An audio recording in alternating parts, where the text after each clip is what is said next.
Halo teman-teman, kembali bersama dengan saya Dr. JJ di Seputar Jantung, dan di edisi video kali ini saya ditemani oleh tamu istimewa saya, yaitu Dr. Tigor Yehezkiel, spesialis radiologi konsultan. Halo Dr. Tigor, selamat Halo dok, datang selamat di malam.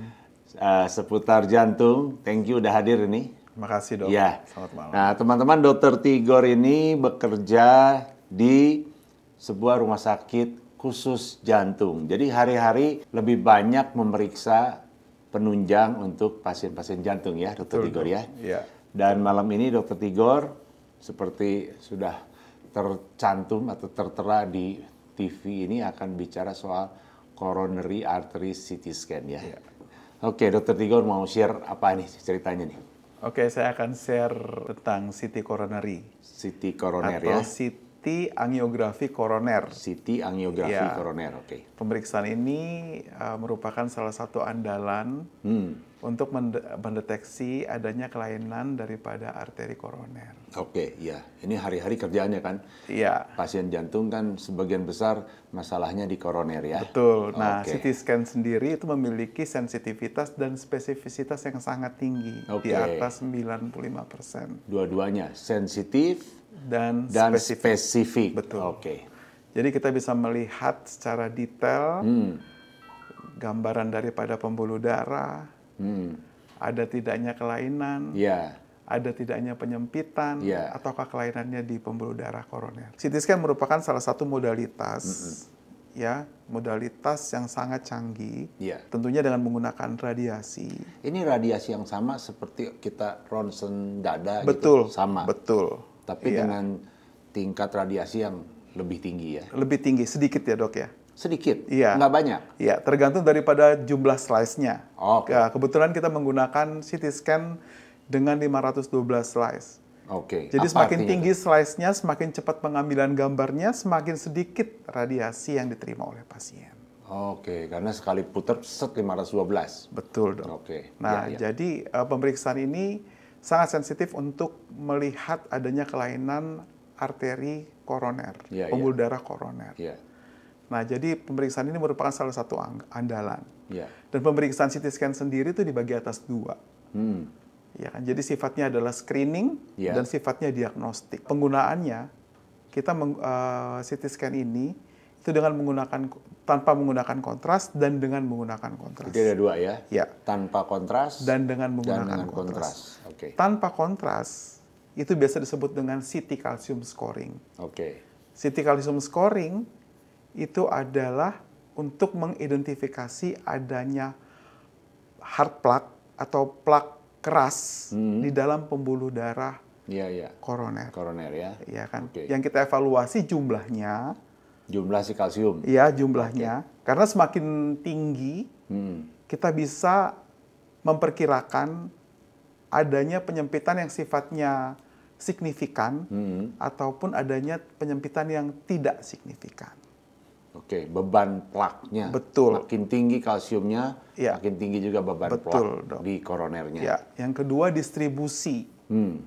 Distribusi kegunaannya adalah selain kita untuk mengetahui daripada sebaran daripada kalsium itu digunakan terutama untuk pasien-pasien yang akan mendapatkan operasi coronary bypass. Oke, jadi pasien yang mau bypass, Ya. diperiksa dulu kalsium skornya. Betul. Dilihat distribusi. Betul, Dok. Sebaran, Ya. ada di mana aja Ya. penumpukan plak Ya, kalsiumnya. kegunaannya itu untuk menempelkan graf yang nanti akan digunakan. Jadi pas saat operasi Betul, itu Dok.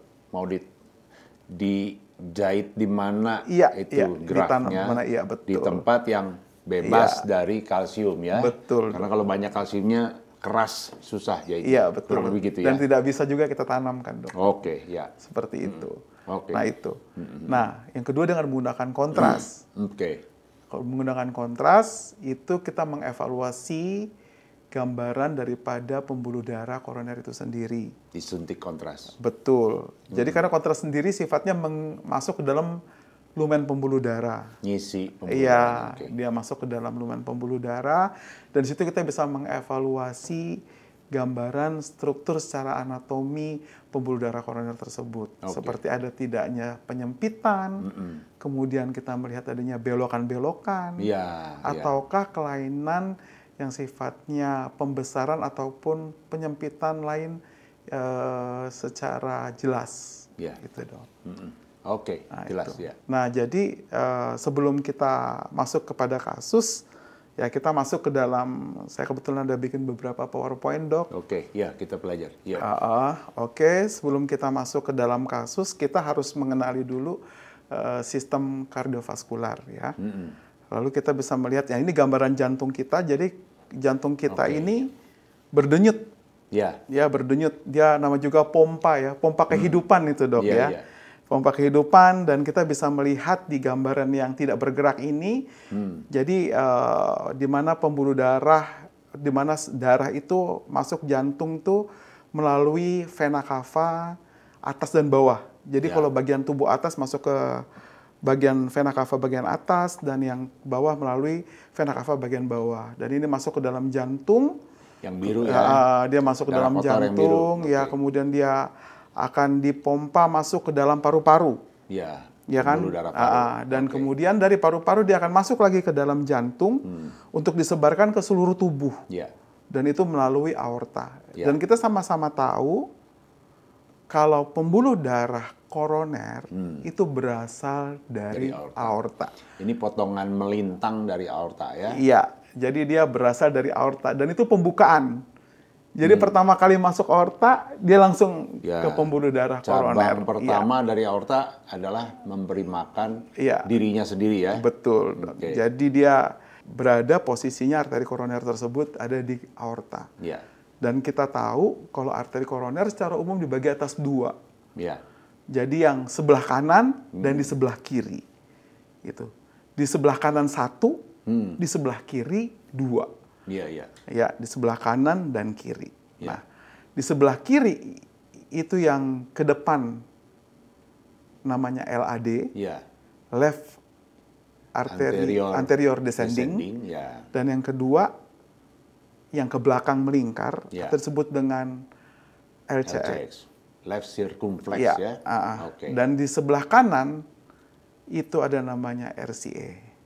Right coronary artery. Betul. Saya biasanya sebagai dokter jantung kalau jelasin ke pasien, bilangnya pembuluh koroner ada 3. Di kiri 2, di kanan 1. Memang keluarnya 2 saja dari pangkalnya, tapi di kiri itu karena kiri belakang dan kiri depan tadi sama lah besarnya peranannya, jadi kita bilang ada 2 di situ. Jadi 3 ya. Betul, Dok. Sama itu apa biasanya. Oke, nah ini salah satu gambarannya, kita bisa ngelihat ya pembuluh darah. Ini hasil gambar dari CT scan? Bukan. Ini belum. Kita berbicara soal anatomi dulu, Dok ya. Ini masih ilustrasi aja. Jadi teman-teman di rumah bisa tahu, posisinya pembuluh darah koroner itu seperti ini ketika ada jantungnya. Jadi mereka biar tahu gitu, Dok. Oke, dan kita bisa ngelihat fungsi utama daripada pembuluh darah koroner ini adalah memberi makan daripada otot jantung. Jadi ketika ada sumbatan di salah satu pembuluh darah koroner tersebut, otomatis akan ada kerusakan daripada otot jantung. Dan kita sama-sama tahu ini bisa mengakibatkan keadaan yang fatal, yaitu kematian. Seperti ini. Oke. Nah, secara umum, pembuluh darah koroner itu memiliki 3 sirkulasi secara umum. Bukan masing-masing orang 3 tidak. Masing-masing orang itu salah satu. Yang pertama itu adalah dominan kanan, seimbang, atau kodominan ini yang di tengah, kemudian dominan kiri. Seperti itu. Mungkin kita perjelas lagi ya. Jadi ini pembuluh kiri dan pembuluh kanan. Kalau yang dominan kanan berarti pembuluh kanannya lebih dominan memberi makan otot jantungnya. Kalau seimbang berarti atau kodominan. Pembuluh kanan dan pembuluh kiri kurang lebih porsinya sama memberi makan otot jantung. Sementara kalau dominan kiri, pembuluh kiri lah yang lebih dominan memberi makan otot jantung. Betul. Itu gambarnya ya. Gambarnya betul, Dok. Oke, ini merupakan salah satu gambaran daripada Nah, ini hasil gambar CT scan kalau gambar ini. CT scan kita ya, tapi ini dalam bentuk 3D. 3 dimensi. Iya, 3 dimensi. Jadi dengan jantung dan pembuluh darah koronernya kita bisa lepas dari jantungnya. Ya, jantungnya bisa dicopot ya. Jadi tinggal kelihatan pembuluh koronernya aja lebih jelas betul. Masing-masing. Tapi kalau ngeliat strukturnya tentunya kita menggunakan jantungnya. Tapi untuk melihat lebih detail, untuk lumennya, untuk gambaran daripada pembuluh darahnya, kita lepas dari jantungnya. Ya. Ini gambaran 3 dimensinya. Ya. Itu, Dok. Pakai AI ini ya? Belum. Ini belum pakai AI? Ya, betul. Nah, ini kita lihat dari gambaran daripada tampak depan dan tampak belakang daripada RCA. Right Coronary Artery. Ini dikasih kursor biar kelihatan. Yang ini tampak depan. Ini tampak depan. Ini kita lihat di sini ya. Nah, ini RCA-nya ini. Yang kayak huruf C ya. Betul, seperti huruf C. Ini RCA-nya dan ini gambaran dari belakang. Untuk ini dari belakangnya, Dok. Dari belakang. Huruf C terbalik ya. Betul, Dok. Dan ini kita bisa lihat gambaran daripada MIP-nya. Jadi kita bisa melihat intralumennya. Kita bisa lihat dalamnya. Iya, jadi yang bengkok kita luruskan. Diluruskan itu gambarnya jadi lempeng, lalu kelihatan di bagian mana yang ada penyempitan. Betul, Dok. Jadi kita bisa ngelihat nih dinding daripada dinding pembuluh darah tersebut itu tuh reguler. Jadi kita bisa melihat ada tidaknya penyempitan di sini. Ya, kita bisa melihat struktur daripada pembuluh darah RCA ini dengan baik. Itu kan yang putih, itulah terisi cairan kontras. Betul, yang putih itu adalah gambaran kontras. Jadi kalau ada plak di situ, kita bisa lihat. Yang nggak terisi putihnya. Betul, nanti kita lihat, Dok. Sip. Oke, ini adalah gambaran LAD-nya. Ini LAD. Boleh dikasih kursor, Dokter? Iya, ini LAD. Itu LAD ya. Ini itu tampak LAD. depan. Ya, ini cabangnya ya. Kemudian ini LAD-nya. Ini tampak dengan LCX-nya. Itu LCX. LAD itu kiri depan, LCX kiri belakang. Kiri belakang, ya? Betul, Dok. Ya, nah ini gambaran daripada MIP-nya tadi ya. Jadi kita bisa melihat jelas. Betul, Dok. Oke, ini adalah LCX yang ke belakang tadi. Ini LCX ya. Ini LCX, ini LCX dia. Dan ini adalah gambaran MIP-nya. Kita bisa melihat dengan jelas. Kemudian ini adalah CT scan alat mesin kalsium, CT scan. Ya. Alat mesin CT scan 512 slice. Dan topik selanjutnya adalah calcium scoring. Mungkin sebentar, seingat saya sejarahnya dulu pertama kali keluar tuh yang 64 atau 32 ya? Yang untuk jantung. 64. Jadi 64 slice lah yang pertama kali bisa untuk periksa jantung. Itu sekian, mungkin udah lebih 10 tahun yang lalu ya, lebih ya. Seingat saya pertama dokter jantung tahun berapa? 64. Lalu keluar lagi yang 128, keluar 256. Dan 300 berapa? 300 ada ya? 300-an. Langsung lompat ke 512 sih. Ya, betul. Nah, ini yang terbaru lah ya, 512. Makin cepat. Makin detail, gambar makin jelas ya. Waktu awalnya kita hanya bisa melihat hard plaque atau plak kasar tadi, plak keras. Yang 64 awalnya, slice. Iya betul. Kalau kita melakukan kalau kita melakukan dengan kontras, ya agak sulit karena dia lebih tebal, ya, Dok ya. Yang dulu itu. Iya betul, Dok. Kalau sekarang udah gambarnya makin jelas, makin detail, lebih makin halus ya. dan lebih spesifik ya. Lebih spesifik, betul, Dok. Calcium scoring ya. Kita masuk pada topik calcium scoring. Calcium scoring ini merupakan salah satu pemeriksaan CT jantung, CT koroner, tanpa menggunakan kontras. Tanpa kontras, Yang kita evaluasi apa? Yang tampak di CT calcium scoring adalah, namanya juga kalsium, jadi plak yang sifatnya keras.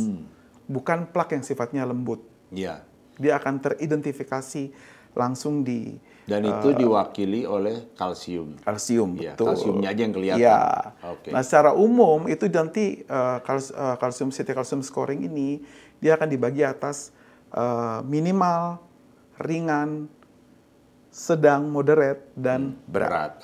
Ya, nah di situ kita bisa melihat apakah ada potensi penyumbatan di pembuluh darah koroner tadi. Ya, kita lihat masuk ke kategori ringan ya langsung ya, karena kategori minimal sama ringan tuh tipis sekali. Jadi kita kalau biasanya dalam tugas sehari-hari langsung ke mild, gitu, ke ringan ya.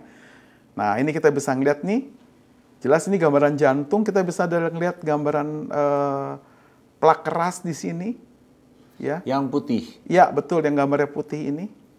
Itu langsung kelihatan ya? Iya, langsung terlihat ini. Ya, ini RCA kebetulan sesuai dengan teritorinya RCA. Dan ini kita bisa ngelihat gambaran plak ringan di LAD dan di LCX. Ya, jadi itu taunya mild itu ada angkanya dong. Ada angkanya, betul dok, ya. itu ada angkanya ya. Untuk kategori minimal itu 1 sampai dengan 10. 1 sampai 10. Ya, itu kategori minimal, kemudian 11 sampai dengan 100 itu kategori ringan. Mild ya, ringan ya. Dan 100 sampai dengan 300 itu kategori 400. moderate, 400 betul. Ya, 400. Dan 400 ke atas itu kategorinya kategori severe atau berat. Berat, oke. Angkanya langsung keluar ya? Langsung keluar dok. Nah itu kayak seperti ini, ya kita lihat distribusinya. Gambar sebelah apa nih? Kiri ya? Ya ini gambar sebelah kiri ya. Kita bisa ngeliat ada ini yang apa tadi? Yang moderate atau yang? Ya ini yang moderate dok. Moderate, ini moderate. Udah mulai kelihatan banyak ya putih-putih. Kita lihat lebih banyak distribusinya lebih banyak. Kemudian kita lihat yang di sebelah kanan ini juga distribusinya lebih banyak dok, lebih merata betul. Oke, kita masuk di kategori severe atau berat. Nah, ini kita bisa ngeliat kalsium scoringnya itu tuh jumlah plak kerasnya itu dia lebih besar-besar dan lebih distribusinya lebih banyak dok. Ya. Seperti itu. Ya, berikutnya adalah kita CT scan jantung atau CT scan koroner dengan menggunakan kontras. Nah, salah satu kelainan yang paling sering terjadi, ibaratnya ini pasien datang dengan nyeri dada tidak spesifik, dan ketika di treadmill dia hasilnya positif. Tetapi umurnya masih muda. Nggak cocok faktor risikonya. Iya, dengan faktor risikonya tidak cocok seperti itu. Nah, kelainan yang paling sering kita jumpai itu adalah kelainan myocardial bridging. Myocardial bridging yaitu di mana pembuluh darah koroner menempel atau tenggelam di dalam otot jantung. Dan itu memiliki resiko terjepit. Ya, dia memiliki resiko terjepit. Seperti gambar ini, dia ini berada dia berjalan tepat di permukaan. Itu yang normal. Ya, ini di superficial. Artinya si pembuluh koronernya normalnya nggak seperti ini dok. Normalnya dia bukan menempel di dinding bukan menempel di dinding daripada myokardium. Normalnya di atasnya. Di atasnya, ya, nggak nempel. Iya betul, dia tidak menempel dok. Jadi di luar, tapi ada jarak begitu betul, ya. Dok. Yang ini udah mulai nempel. Nah kalau ini dia menempel dok. Ini udah disebut bridging belum? Ini sudah masuk dalam bridging, tapi tipenya superficial bridging. Sebetulnya sih belum sampai kejepit kalau ini ya. Karena ini, dia masih jalan di luar dari dinding pembuluh darah. Saya selalu jelasin sama pasien, Dr. Tigor, selalu kasih gambaran ini jantung, lalu ini pembuluh koroner yang berjalan di bagian luar. Jadi kalau bagian luar kan jantungnya berdenyut, dianya pembuluh darahnya nggak terjepit ya. Ini tapi udah masuk bridging kalau di sini dari gambaran sudah termasuk bridging dok ini. Bridging, tapi dia masih ini bridging. Masih di luar ya. Di permukaan. Belum sampai. Iya, dia menempel di otot jantung. Nggak bakal kejepit kalau ini. Iya. Nah, ini yang memiliki resiko kejepit yang ini. Dia lewat yang kedua. Iya. Dia masuk ke dalam. Dia masuk ke dalam sehingga memiliki resiko terjepit. Iya. Sehingga dia dalam sehari-hari ya suka nyeri dada. Karena terjepit si pembuluh darahnya seperti oleh otot itu. pada saat betul dok. Berkontraksi atau mompa ya. Iya. Dan saya kalau ceritain pasien selalu saya pakai gambaran begini. Jadi ini si pembuluh koroner. Dia harusnya berjalan di dindingnya, tapi dia sebagian nyelip di antara otot. Jadi otot jantungnya, dia keselip di dalamnya. Iya, betul. Nah, sebetulnya makanya namanya bridging itu jembatan yang terbentuk dari miokard. Ini jembatannya ini ya. Jadi jembatan begini ya. Jadi waktu jantungnya mompa, dia terhimpit itu si koronernya. Betul. Tapi itu ada derajatnya, bisa kelihatan dari CT scan. Bisa kelihatan. Nanti saya tunjukkan nanti. Dok. Gambaran daripada yang masih melintas hanya menempel ataupun yang tenggelam. Seperti itu dok. Jadi CT scan mampu dok melihat itu. Bisa lihat ya? Iya. Kita mampu melihat itu. Nah, ini kita bahas pertama kali adalah yang superficial, yang melintas, cuma nempel dikit betul, ya. Nah, gambarnya seperti ini, dok.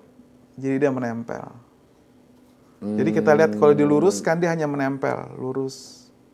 Oh ya, tapi tetap aja mesti dokter radiologi nih yang baca. Dok, Kalau teman-teman ini orang awam sih kelihatan. nggak bisa lihat juga, ini nggak gitu. Iya, betul dok. Tapi yang gambar tengah itu kelihatan ya, dia nempel sedikit situ. Iya, ini di gambar tengahnya nih kelihatan dok, dia nempel. Nempel ya. Iya betul. Dia belum tenggelam dok. Tapi rata-rata kalau yang gini nggak masuk sampai tenggelam, pasiennya mungkin nggak ada keluhan kalau gini. Keluhannya biasanya ketika dengan treadmill, Aktivitas yang berat baru mulai dia agak terganggu dia. Agak terganggu. Dia suka bilang nyeri dada kiri, tapi ya bukan yang spesifik gitu. Oke. Nah ini kita bisa ngelihat ada gambaran pembuluh darah menempel di otot jantung ya. Dan ini gambaran 3D-nya kita tidak melihat ada gambaran penyempitan yang sifatnya signifikan. Jadi gambaran pembuluh darahnya tetap lebarnya tetap sama. Betul, karena nggak terjepit. Betul dok. Oke. Itu. Ya jelas. Oke. Ini gambaran intramuskular. Dia kejepit di dalam tadi ya, betul, yang kejepit tenggelam dia di dalam ototnya. Betul dok. Nah gambarnya seperti ini. Nah kita lihat ini gambaran, kita ngelihat gambaran otot jantung. Ya. Yang tadi yang awalnya itu tidak ada. Ini dok, ini nggak ada, bersih. Yang sekarang itu ada. Nah, ototnya ya. Iya betul. Iya. Jadi dia tenggelam. Nah, di 3D ini lebih jelas. Nyungsep masuk ke dalam. Oh gitu. Iya, dia masuk ke dalam. Nah, ini kayak gini nih. Ya, diluruskan. Tapi mesti dokter radiologi nih yang baca nih. Kalau teman-teman awam ya nggak lihat juga. Ya. Iya. Tapi itu kelihatan dari gambar yang paling kiri, yang itu, yang mana dokter Tigor bisa ditunjukin? Nah ini, jadi ini kayak ini kan masuk ke jadi dalam. Agak hilang itu ya. Ya. Diameter. Ini enggak dok, ini bukan ini dok, yang di atas. Oh bukan yang itu. Itu yang ada penyempitan ya. Oh. Nah ini nih. Itu penyempitan yang bawah. Iya. Nah yang ini di atas? Di atasnya ini. Ini ada penyempitan. Iya. Jadi dia masuk ke dalam. Nah di tengah ini kita bisa ngeliat dia masuk nyungsep. Dan ini ada ototnya di atasnya. Ototnya di atasnya kelihatan. Iya betul dok. Ini kelihatan. Dan di 3D ini kita ngeliat cekungannya lebih jelas lagi. Oke. Itu. Dia ada terbenam di dalam. Ya, dan ini bisa menjawab pertanyaan dari pasien-pasien yang kok di treadmillnya positif, pasiennya kok masih muda, ternyata ada sebagian dari pembuluh koronernya yang terjepit oleh otot intramuskular bridging. Intra itu di dalam, saya senang kalau jelasin istilah-istilah itu supaya teman-teman walaupun awam bisa paham ya. Intra itu di dalam, muskular itu otot. Jadi di dalam otot terbentuk dia bridging ya, terbentuk jembatan begitu, terhimpit. Oke, good ya. Ya, menarik ini ya. Oke. Nah, kita masuk ke penyempitan. Sekarang penyempitan ya. Kita masuk penyempitan. Nah, kita harus tahu dulu nih. Kalau tadi saya potong kalau supaya teman-teman lu ini. Kalau tadi bridging itu sebetulnya di dalam pembuluh darahnya nggak ada masalah. Gak ada apa-apa. Dia kejepit dari luar. Kejepit ya. Kalau sekarang di dalam pembuluh darahnya ada plak ya. Betul. Kalau untuk teman-teman, kita berbicara bagian atas 3 aja. Apa itu? Jadi plak lembut, plak campuran, dan plak keras. Kalau bahasa Inggrisnya itu jadi soft plak, mixed plak, dan hard plak. Ya. Boleh kita lihat contohnya nih. Ya, kita ngeliat contohnya. Nah, kita lihat ya contohnya nih langsung ke kasus aja. Stenosis ringan. Penyempitan yang ringan. Iya. Nah, ini adalah penyempitan akibat dari plak keras. Di gambar tengah. Kita lihat di gambar sebelah kiri. Itu adalah ini adalah plak keras. Yang keras. Iya. Tapi penyempitannya ringan. Derajat penyempitannya ringan. Tapi plaknya keras. Betul. Ya, Nah, derajat penyempitannya nih ringan. Jadi kita bagi lagi klasifikasinya dong. Kalau ringan itu penyempitannya adalah 10 sampai dengan 40%. Itu ringan. Di bawah 40% itu ringan. Moderate itu 50 sampai dengan 60%. Dan berat itu sampai dengan 100%, 70 sampai dengan 100%. Gitu. Jadi ini yang ringan dok. Ya, jadi yang ringan itu kita bisa ngeliat ada gambaran plak keras, Tetapi kalau kita lihat segitu, menurut penilaian Dr. Tigor atau menurut penilaian dari alat CT scan-nya itu penyempitan berapa penyempitannya persen itu? sekitar 20 sampai dengan 30% lah, Dok. Oke, yang jelas di bawah 50%, Iya, itu ringan. iya. Dan ini dikonfirmasi pada gambar 3D-nya. Kita lihat gambar 3D-nya mulus. Oke. Iya, meskipun ada cekungan di luar ya, Dok ya. Ini gambaran plaknya ya, benjolan. Iya, iya, iya. Jadi kalau di 3D dia seperti benjolan. Oke. Karena dia menempel di dinding daripada pembuluh darah koroner. Tapi terisi, itu putihnya terisi masih penuh ya? Masih penuh, masih bagus, Dok. Ya, masih lebih dominan lah. Artinya alirannya masih ngalir lancar lah itu. Iya, iya, Dok. Yang seperti ini belum perlu kita pasang ring. Ya. Itu, Dok. Oke. Nah, ini untuk plak lembut. Nah, kita bisa lihat gambaran plak lembut. Jadi dia nggak terisi putih situ, tapi juga bukan putih-putih yang ada kalsium tadi ya? Iya, ini betul. Ini berarti soft plak lembut. Nah, plak lembut ini yang paling berbahaya, Dok. Meskipun ringan, tapi ini berbahaya. Iya. Karena dia bisa pecah. Iya, iya. Nah, kita bisa ngelihat daripada struktur pembuluh darah di sini, dari besar semakin kecil kan, Dok? Nah, kalau misalnya dia pecah, dia akan menyumbat di ujung. Dan bisa berakibat fatal. Oke. Nah, ini saya perlu jelasin ini. Memang teman-teman kita agak terbalik-balik dengan pemahaman ini ya. Iya, Dok. Keras dan lembut. Pasti kalau dipikir yang keraslah yang berbahaya. Yang keras itu karena ada kalsiumnya, karena ada kapurnya ya, Dr. Tigor.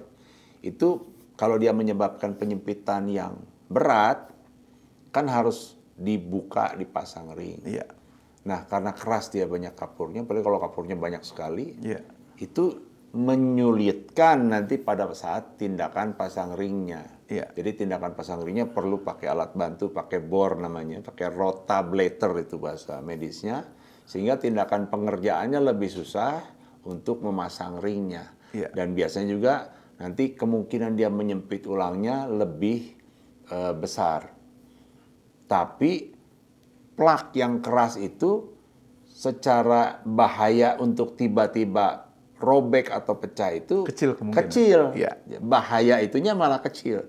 Nah, plak yang lembut atau soft plak itu dia memang kalau mau dipasang ring nggak terlalu susah dia.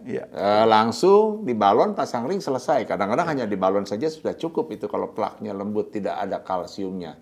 Tapi plak yang seperti itu rentan robek atau rentan pecah menyebabkan serangan jantung, justru dia lebih rentan. Ya itu yang perlu diperjelas, teman-teman perlu paham itu soal itu. Iya, kalau plak keras namanya plak stabil. Justru stabil kalau yang plak yang soft ini seringkali bisa jadi pecah, plak yang tidak stabil atau vulnerable plak ya. Betul, Dok. Oke.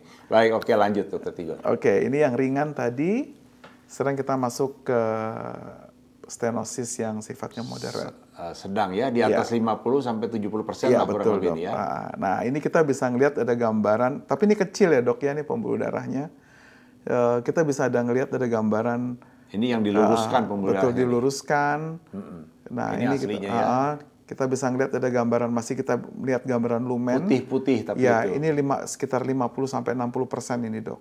Penyempitannya. Iya, ini. Jadi ini penyempitan karena plak yang sifatnya stabil atau plak keras tadi. Plak keras. Iya. Ini gambaran 3D-nya. 3 dimensi. Nah, ini lebih jelas, Dok, kita lihat. Nah, ini kita bisa ngelihat ada gambaran, kita lihat lumennya. Ini yang mana nih? Kursornya nggak kelihatan. Ini, Dok. Yang di sebelah kiri. Sebelah kiri ya. Iya. Nah, ini kita bisa ngelihat ada gambaran, ketika diluruskan, kita ada lihat gambaran plak yang sifatnya keras, ya, kanan kiri, dan kita bisa melihat ini sekitar 60% lah. 60%-an ya. Iya, Dok. Ini juga sama, ya. Mungkin teman-teman ini pengen nanya, nentukan 60%, 50% itu Dr. Tigor pakai mata aja dilihat atau dihitung ada ininya, secara komputernya? Sebenarnya ada AI juga sih, Dok. Ada AI bantu ya? Ada AI juga yang membantu, jadi dia langsung membedakan sebenarnya lumennya tebalnya berapa, atau kita arsir sendiri. Atau diarsir sendiri secara manual. Iya, betul. Dari situ nanti kita bisa tentukan itu berapa itu, Dok. Bukan pakai mata aja dilihat. Oh, 60 enggak gitu. Enggak, Dok. Oh, dihitung. Ya. Jadi ada CT scan kita ini banyak alat-alat yang bisa membantu untuk mengukur stenosis daripada pembuluh darah. Ya, dipermudah ya, ada AI-nya. Ada, Dok, itu. Oke. Nah, ini sekarang kita masuk ke stenosis berat. Oke. Nah, stenosis berat, nah kita bisa ngeliat nih. Oh, itu ini sampai kurang, mau hilang ya? Betul dok. Ini Gitu. kita lihat ini stenosis berat yang diakibatkan oleh plak yang lembut tadi. Yang lembut malah, karena nggak ada putih-putih kalsiumnya. Iya betul dok. Itu mau putus sudah ya? Ini sebelah kiri kita bisa ngeliat gambaran ada penyumpitan multifokal stenosis ya kita bilang ya. Multifokal itu artinya ada beberapa titik yang menyempitnya berat itu ya? Betul dok. Ini jadi kita bisa ngeliat ini. Jelas sekali kelihatan, betul dok. Ya. Ini mungkin 90% Dr. Tigor? Kenapa dok? Mungkin 90% penyempitannya. Iya 80-90 dok. Ya. Nah ini kita perjelas nih ketika di sini nih. Jadi nggak ada warna putih di situ ya? Iya, hilang sedikit dok ini. Sedikit banget warna putih. Iya putih. sedikit sekali dok ini. Iya. Nah ini di 3D-nya terlihat itu. Kemudian kita bisa ngelihat lagi nih ada vokal penyempitan yang sifatnya berat. Ya, tinggal ya di bawah ini dok kan. Ya. Ini ada yang keras, tetapi karena dia di luar, jadi ini ringan, penyempitan ringan. Itu ya ada kalsium, tapi dia mengarah keluar dari ini ya, betul. Bukan ke dalam, jadi nggak bikin sempit ya. Betul dok, iya. Sempitnya sedikit aja.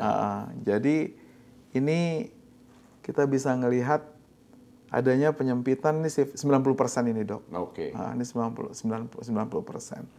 Dan kita bisa confirm di sini. Oke. Ini terlihat. Gitu. Oke. Kemudian ini juga kita ngelihat ada gambaran stenosis juga berat. Gitu ya. Ini di RCA. Oke. Ya, kalau ini moderate. Oke. Ini berat. Itu yang berat ya. Jadi kita bisa ngelihat confirm kita lihat evaluasi intralumennya ada penyempitan, ada bagian yang tidak terisi dengan kontras. Dan ada bagian yang terisi dengan kontras. Nah ini di 3D dikonfirmasi. Oke, sekarang kita selain tadi mengevaluasi penyempitan, kita juga CT jantung dengan menggunakan kontras untuk mengevaluasi stent, paten atau tidaknya stent. Bisa kelihatan? Iya. Jadi buat penderita-penderita yang sudah mendapatkan tindakan PCI bahasa kedokterannya atau stent. Sudah pasang ring? Iya, pasang ring tadi. Oke. Ini kalau pakai yang CT scan 512 slice ini gambar ringnya tegas kelihatan. Sangat jelas dok. Jelas ya. Nah ini contohnya. Ini dulu itu kita lebih condong kalau sudah pasang ring, kalau periksa pakai CT scan suka bias karena ini kan warnanya putih, si kalsium juga kalau ada plak di situ, kalsium juga warnanya putih, kadang-kadang jadi saru ini penyempitan atau ini ringnya gitu. Jadi kalau si CT scan-nya speknya tidak tinggi, mungkin gambarnya tidak terlalu jelas atau kurang kita bisa percaya ya. Betul dok. Nah kita masuk dalam contoh gambar ya dok. Iya. Nah ini kita bisa ngelihat pada gambar sebelah kiri. Iya. Nah kita bisa ngelihat ada gambaran stent yang cukup jelas. Ringnya, stand-nya jelas ya. Ringnya itu cukup jelas. Tapi itu ada kalsium itu. Ya, ini dia. Bisa ini yang tadi bisa kalsium sama bisa ringnya? dok, bisa. Ya? Tetap bisa kita bedakan. Oke. Itu. Cuman kalau misalnya dia banyak, itu tadi yang suka menjadi jebakan buat kita. Nah itu, kadang bias ya kalau banyak bias, ya. Memang bias ya kalau banyak ya. Betul dok. Kita bisa ngelihat, stent ini paten. Masih paten, alirannya masih lancar. Alirannya masih lancar, kita tidak melihat ada gambaran sumbatan, yang sifat sumbatan yang signifikan dalam stent ini. Yang mengganggu aliran. Ya, ini juga sama dok. Yang gambar juga baik, dikonfirmasi dengan 3D. Kemudian, nah ini juga sama, tapi ini lebih panjang. Oke. Ini lebih panjang. Nah, kita bisa ngelihat ada gambaran yang bagus. Ini teman-teman di rumah bisa lihat ya. Masih paten ya? Cakep, Ini juga sama. Dan ini kita lihat di 3D-nya dia seperti disarungin. Oh, oke. Kelihatannya. Ya, pembuluh darahnya seperti disarungin ya, sama seperti tadi yang pertama. Itu. Kemudian ini adalah multiple stent. Banyak ringnya nih. Dan nggak ada penyempitan. Tidak ada penyempitan yang bermakna ya, dok, ya. Nah, contohnya seperti ini. Oke, kelihatan ya. Ada ya, 1, ini 2, kita lihat 1, 2, 3. Ya, dok, nih. Okay. Nah, ini kita lihat stand-nya juga paten. Nah, kita bisa ngeliat ini ada gambaran kalsifikasi di sini. Kalsiumnya. Iya. Karena agak itu loh, Dokter Tigor, agak bingung juga ada kalau banyak kalsifikasi untuk membedakan sama ringnya kan, benar ya? Iya, benar. Kadang agak memang. susah sebetulnya. Agak susah. Jadi kita bisa ngelihat ini ada penyempitan yang sifatnya tidak bermakna, Dok, ringan aja ini. Ini gambaran hitam ini ya. Ya, ringan, ini aman, sampai ke bawah juga aman. Ini ya, nih penyempitan yang sifatnya ringan aja ini. Oke. Nah, ini aman dan kita bisa ngeliat ini seperti pembuluh darah disarungin. Sarungnya ada 3, 1, 2, 3. Oke. Seperti itu. Oke. Nah, sekarang kita lihat stent yang bervariasi panjangnya. Kita bisa ngeliat ada penyempitan yang sifatnya signifikan dan tidak signifikan. Oke. Nah, ini kita masuk pada non signifikan. Kita bisa ngeliat gambaran stent di sini. 1, 2, ya. 2 ini, 1, 2. Nah, ini gambaran yang tadi dibilang membingungkan. Ya, itu. Nah, itu. Tampak. Jadi kalau kayak gini kita biasanya konfirmasi harus dengan kateterisasi. Iya, kayak gini. Ini kan kita bingung nih. Iya. Iya kan? Suka nyaru. Iya. Ya, makanya dalam pemeriksaan CT scan, pemeriksaan kalau pernah melakukan tindakan, itu lebih baik dibawa. Ini hasil gambar kateterisasinya. Betul. Iya. Dibawa supaya untuk memudahkan kita mengevaluasi. Oke. Gitu. Nah, ini kita bisa melihat gambaran stent tadi. Ini baik, tidak ada penyempitan di dalam stent yang sifatnya signifikan. Itu. Nah, ini saya kasih tahu lagi, kalau plak kerasnya banyak, dia seperti sarung jadi.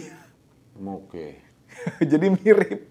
Kalau tampilan 3D-nya dia seperti si kalsiumnya juga seperti ring. Iya, nah, jadi kesannya kayak banyak kayak gitu, kayak panjang ringnya. Iya, padahal itu kalsiumnya. Bukan. Iya, itu. Ini sebagai contoh pasien dengan yang memiliki plak keras yang cukup banyak. Ini kita masuk ke instant stenosis di dalam stent yang sifatnya bermakna. Ada penyempitan ulang di dalam ring. Iya. Jadi kita melihat ini lebih banyak, ini yang gambar yang abu-abu ini. Ini banyak sekali. Iya. Ini juga sama. Oke. Ya. Kalau ini bermakna. Oke. Itu. Jadi kita bisa lihat ya. Jadi kita bisa lihat dengan jelas ya. Oke. Kalau misalnya sifatnya ringan, bermakna atau tidak bermakna, kita bisa lihat dengan jelas. Oke. Itu. Oke. Selain itu kita juga bisa mengevaluasi CT scan koroner ini, kita mengevaluasi pasien-pasien yang setelah mendapatkan tindakan. Setelah operasi bypass. Ya, bypass. Jadi kita melihat apakah hasil operasi bypassnya masih bagus apa enggak ya? Ya, tentu teman-teman di rumah itu banyak bertanya, bypass itu apa sih? Itu. Oke, sekilas saja teman-teman. Ini prinsip daripada bypass, ini normalnya daripada pembuluh darah jantung seperti ini. Yang merah ya, di sebelah kiri ya. Betul. Nah, apabila semuanya ini tersumbat, ini yang di sebelah kanan, sifatnya seperti ini. Contoh. Tersumbat di situ. Tapi bukan salah satu, harus tiga-tiganya dok ya. Maka kita lakukan gambaran bypass. Ya. Jadi kita langsung. Yang biru itu ya? Ya, kita langsung mengambil darah dari pembuluh darah utama. Iya. Dari aorta untuk dialirkan ke pembuluh darah koroner yang masih ada, yang tidak tertutup dengan plak tadi. Oke. Gitu. Jadi kita tanamkan. Jelaskan ke teman-teman, biasanya ke pasien kayak bikin flyover ya. Iya betul, flyover. Iya. Itu namanya di bypass itu. Di bypass. Diloncatin supaya mobilnya bisa melewati area yang udah rusak. Betul. Jadi ini kita bisa ngelihat yang biru ini, gambarannya. Jadi ini bypass langsung ke jembatan penyeberangan. Iya. Langsung masuk ke pembuluh darah. Supaya kerusakan jantungnya tidak berlanjut, dok. Aliran darahnya kembali normal. Betul. Ke ototnya ya. Oke. Nah, ini kita lihat evaluasi grafnya. Nah itu. Nah, ini grafnya ya. Ini grafnya. Dari atas ya. Jadi pembuluh darah graf ini bisa diambil dari arteri mameri Ini dari mudah-mudahan depan. teman-teman kita tadi masih ingat gambaran yang asli. Mungkin Dr. Tigor bisa kasih tunjuk gambaran pembuluh darah yang asli itu yang mana? Yang tadi aja, gambar yang tadi. Oh, coba dikasih iya. kursor. Nah, yang ini asli dia itu yang nih. mana? Yang rusak yang asli itu yang seperti ini nih. Yang Ini warnanya rusak. udah putihnya udah nggak jelas ya. Iya. Itu yang asli. Ini sudah sampai itu kontras yang tidak bisa masuk. Sebelahnya ini, lagi yang asli juga. Satu, habis itu Yang itu yang kiri, yang asli juga udah parah ya. Iya, yang kiri juga iya. Lalu dibikinkanlah graf yang gambar putihnya masih bagus itu. Iya, ini yang di atas. Dari atas satu sampai bawah ini. Dari itu satu, yang satu ketiga lagi. yang ini juga. Itu ya. Jadi masih bagus ini. Jadi grafnya masih oke. Diambil dari pembuluh darah utama. Dari aorta. Dari aorta itu. Oke. Nah, ini sebagai contoh kita evaluasi gambaran daripada grafnya. Nah, ini kita bisa ngelihat dari ujung sampai ujung anastomosisnya. Anastomosis itu adalah sambungannya itu. Sambungan pembuluh darah yang ini masih cantik. Nah, ini kita lihat ketika kita lihat di gambaran kurvnya, kita bisa ngelihat gambaran kontras masih masuk dalam keadaan baik. Dengan baik. Cakep banget ya. Nah, ini kita lihat dari sini. Ya. Nah, ini dia bisa masuk di sini. Oke. Nah, ini yang kedua, kita bisa ngevaluasi lagi nih grafnya. Kalau bahasa kedokteran SVG. Dari vena itu, ya, betul, dari pembuluh darah di kaki ya. Iya, betul. Masih bagus ya. Nah, ini bagus, kita bisa evaluasi. Yang putih-putih ini bukan klasifikasi ya, Dok. Ini adalah vascular clip. Di klip ya. Jadi dia ditempel dengan menggunakan klip. Waktu operasinya. Betul, Dok. Ya. Ini. Itu kelihatan di situ. Ya, ini kelihatan. Ini bukan, teman-teman di rumah ini bukan gambaran plak keras ya, bukan ya. Tapi ini merupakan vascular clip. Oke. Nah, ini baik. Ini juga masih baik ya, kita lihat ya. Tidak ada apa-apa. Oke, kita lihat bagus. Nah, sekarang kita evaluasi pembuluh darah yang rusak tadi. Nah, rusaknya kelihatan. Kita bisa lihat gambaran sumbatan hancur, yang sifatnya total dan kita lihat robekan dari pembuluh darah koroner. Atau yang disebut dengan diseksi. Nah, ini kita bisa lihat gambarannya. Ya. Ini yang sumbatannya total. Jadi kita tidak bisa melihat gambaran kontras masuk ke dalam lumen pembuluh darah hilang. Ini masuk hilang dan 3D-nya betul-betul hilang juga. Jadi kita tidak lihat ada gambaran putih masuk ke dalam sebelah kanan. Nah, ini di sebelah kirinya kita ada ngelihat penyempitan yang sifatnya bermakna signifikan ya dari plak lembut tadi disertai dengan plak keras. Jadi namanya ini ya bisa dikatakan mix plak ya, plak campuran ya di sini nih penyempitannya. Oke, ini juga sama ya. Kita bisa ngeliat ada gambaran penyempitan karena plak keras sama dengan plak yang lembut tadi. Ini juga sama kita lihat. Ya, ini di sini kita bisa ngelihatnya ada gambaran penyempitannya. Oke. Nah, kita bisa ngeliat juga nih kalau yang grafnya udah yang tersumbat. Grafnya yang memang tersumbat ya, yang sudah bermasalah. Nah, ini kita tidak bisa kita melihat dari awal dia masuk, di tengah-tengah hilang.